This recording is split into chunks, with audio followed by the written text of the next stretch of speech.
السلام عليكم ورحمة الله وبركاته. الأهلي مش للبيع. الأهلي في مصر زي نهر النيل، عمر ما نهر النيل هيكون للبيع. الأهلي شريان الرياضة في مصر زي ما نهر النيل شريان الحياة في مصر. الاتنين مش للبيع. الأهلي زي الأهرامات مش للبيع. الأهلي زي الرجولة وزي الشهامة عند الراجل المصري، زي الطيبة وزي الأصالة عند الست المصرية، مش للبيع. الأهلي هو الفرحة الحقيقية للمصريين، دايما مش للبيع. بالنسبة لنجيب ساويرس، أغنى رجل في مصر، اللي كاتب وبيقول العالم كله عامل كده والأندية العالمية كلها ليها ملاك، بيوافق إن الأهلي يكون للبيع. نجيب ساويرس وبقول له في وشه ومباشرة، والكلام ده هيوصله. انت أول واحد يا ساويرس عارف إن كلامك غلط. اللي بيتطبق في إنجلترا عمره ما هيتطبق في مصر. هل في إنجلترا في مباريات بتتلعب بالأمر بدون جمهور؟ هل في إنجلترا في أندية بتتمنع من اللعب في ملاعبها؟ هل في إنجلترا في شركة اسمها تذكرتي توزع التذاكر؟ هل في إنجلترا تدخل شرطة الملاعب وتنقي الجمهور وتاخدهم تقبض عليهم وعندهم أطفال 14 و15 سنة؟ هل في إنجلترا في قانون بيقول 5 أجانب بس ولا ممنوع حراس المرمى؟ هل في قانون في إنجلترا بيقول 10,000 بس اللي يحضروا نصف نهائي الشامبيونز ليج؟ هل في إنجلترا الرعاية لنادي أكبر نادي تبقى لشركة حكومية بالأمر، المتحدة فيها لا فيها؟ هل في إنجلترا نادي يبقى رصيده في البنك ملايين الدولارات وما يقدرش يسحب منها عشان البلد عندها أزمة دولارية؟ هل في إنجلترا البث التلفزيوني حصري وبالعافية الأون تايم سبورت؟ هل في إنجلترا الحاجات دي كلها عشان تقول لي ما في إنجلترا الأندية بتبقى بتتباع؟ يا نجيب انت مش صغير، ما شاء الله، ليك مكانتك العالمية مش المصرية. مش علاء صادق اللي يقول مكانة نجيب ساويرس إلا أن مكانتك كبيرة قوي قوي قوي. وبقول كده وانا بنتقدك، بقول مكانتك كبيرة قوي يا نجيب يا ساويرس.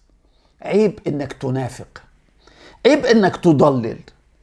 انت مش محتاج ابدا ومش مضطر ابدا انك تنافق. سيب النفاق لبكري، سيب النفاق لأديب، سيبهم للفقراء اخلاقيا، مش فقراء ماديا على فكرة، فقراء اخلاقيا بس.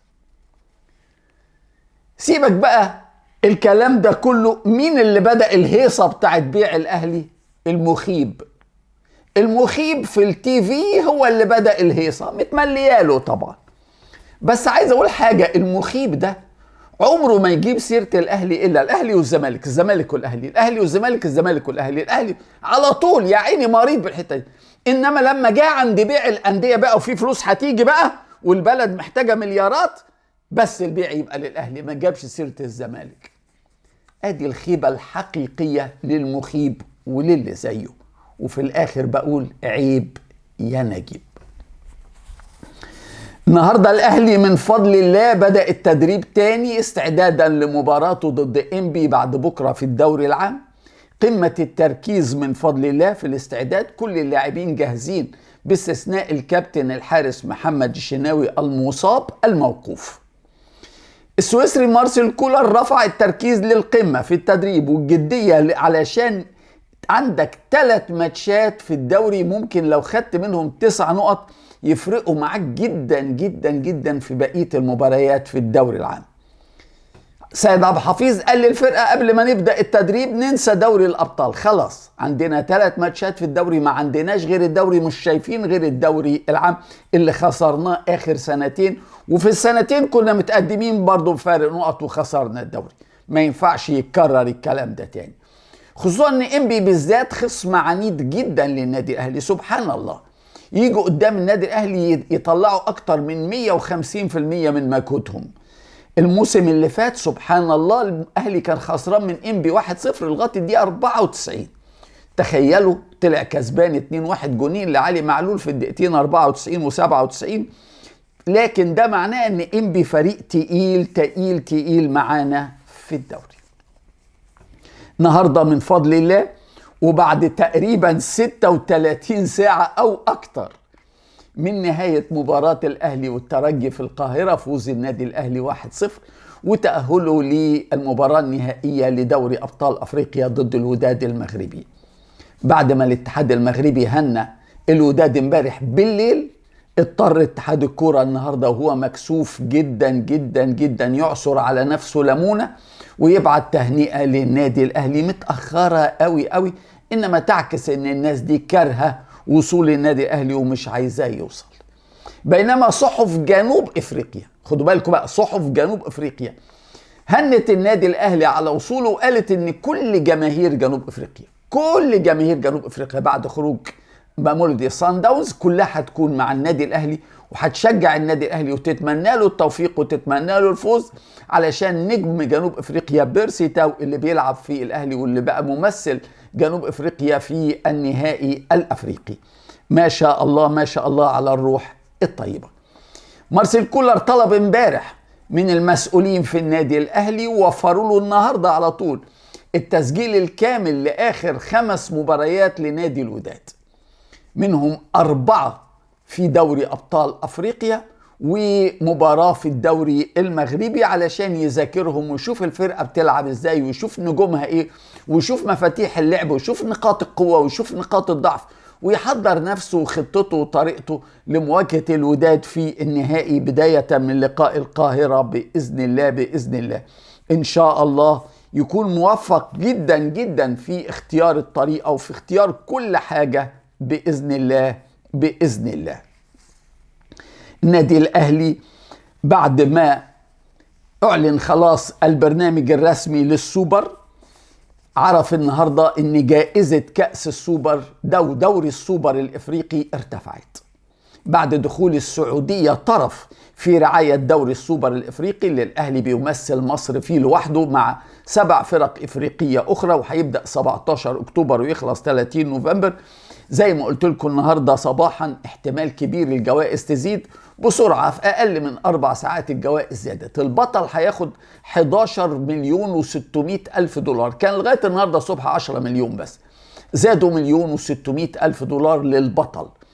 التاني هياخد 7 مليون دولار. ان شاء الله الاهلي يكون البطل. 11.6 مليون دولار تحل مشاكل ضخمة للنادي الاهلي وتخليه يدخل اعتبارا من صفقات يناير المقبل بقلب جامد ويشتري لاعبين باسعار كبيرة ويضمن كمان رواتب كل المدربين والمحترفين الاجانب اللي عنده. السعودية وهي بتزود رعاية دوري السوبر الافريقي بتدور على اوسع انتشار رياضي ليها في العالم. السعودية ما تنساش هي اللي هتنظم كأس العالم للأندية في ديسمبر اللي جاي، واللي إن شاء الله الأهلي يشارك فيه لو فاز بالبطولة على حساب الوداد إن شاء الله. السعودية كمان هتتقدم لوحدها مش مع مصر، لوحدها لتنظيم كأس العالم 2034 مش 2030 اللي هيتقدم له إسبانيا والبرتغال والمغرب مع بعض. النهاردة الصبح كلمتكم في دوري السوبر الافريقي عن الشروط اللي حطتها الشركة الايطالية لاستاد القاهرة عشان ينظم المباريات للاهلي في القاهرة، واكدت في الشروط ان في 7 حاجات لازم تتعدل، على رأسها مدرجات الاعلاميين ومقاعد وتجهيزات الاعلاميين. من فضل الله بسرعة جدا الاستجابة حصلت. بشكر وليد عبد الوهاب مدير استاد القاهرة اللي احنا وجهنا له كلام النهارده الصبح، بعد الظهر كان بيرد علينا وبيرد رد جميل جدا، وقال ان بدأت بالفعل التجهيزات في استاد القاهرة، وان قبل ما يحل الموعد بتاع المهلة اللي عطتها الشركة الإيطالية للاستاد اللي هو 30 يونيو، استاد القاهرة جاهز لتنفيذ كل الطلبات وكل شيء بيمشي دلوقتي على قدم وساق من فضل الله للتجهيز السليم بإذن الله. قبل ماتش الوداد والأهلي عايز أنبه جمهور الأهلي العظيم، لأن أنا شايف حاجات مش عجباني. عايز أنبه جمهور الأهلي العظيم، اوعوا تدوا فرصة للأبلسة من المختلط ومن الكارهين للنادي الأهلي، للوقيعة بين الناديين الأهلي والوداد، أو بين الجمهورين، جمهور الأهلي وجمهور الوداد. احنا هنلعب مع الوداد، لعبنا كتير معهم، لعبنا معهم في أول الألفية، ولعبنا معهم في 2017، ولعبنا معهم في 2020، ولعبنا معهم في 2022، وعمر ما حصلت حادثة لا في المغرب ولا في مصر، عمر ما حصل مشاحنات، طول عمرنا معهم الأخلاق عالية، وبنبارك للفائز. مش عايزين أبدا أي حد يدخل ويعمل أي وقيعة بين الناديين، لأن الكلام ده عمرنا ما هنقبله ولا نوافق عليه. نسيب الأهلي مؤقتا ونروح للزمالك، وإعلان إصابة حمدي الونش قلب دفاع نادي الزمالك بقطع جزئي في الرباط الصليبي للركبة اليسرى. إصابة تقيلة ما كنا أبدا نتمناها، لا ليه ولا لأي لاعب، سواء في الزمالك أو في أي نادي تاني. طبيب نادي الزمالك أكد إن هيتعمل جراحة لحمدي الونش في ألمانيا، غالبا عند الطبيب اللي أجرى جراحات أكرم توفيق وكريم فؤاد. فترة غياب الونش هتطول من 4 إلى 6 شهور، يعني خلاص هذا الموسم راح عليه، إنما إن شاء الله يلحق الموسم المقبل إن شاء الله من أوله بإذن الله. وإن شاء الله وبنتمنى من كل قلبنا إنه يرجع أقوى وأسرع وأحسن من الماضي بتاعه، ويرجع الونش أساسي في منتخب مصر وفي نادي الزمالك. بنتمنى له كل الأمنيات الطيبة، لأنه لاعب مميز ولاعب محترم، وبنتمنى السلامة والشفاء لكل اللاعبين في كل الأندية بلا استثناء طبعا للجميع. أرجع للأهلي بس في زاوية تانية، للكابتن أو الأستاذ خالد مرتجي، وأقول له برافو يا خالد، قدم النهاردة مجموعة كبيرة من البلاغات للنيابة العامة ضد قطيع، ما يتقالش عنهم غير قطيع، من السبابين، سواء من الإعلاميين أو من الجماهير. قطيع المختلط الضال اللي بيطيح فسادا ويعيث فسادا في السوشيال ميديا.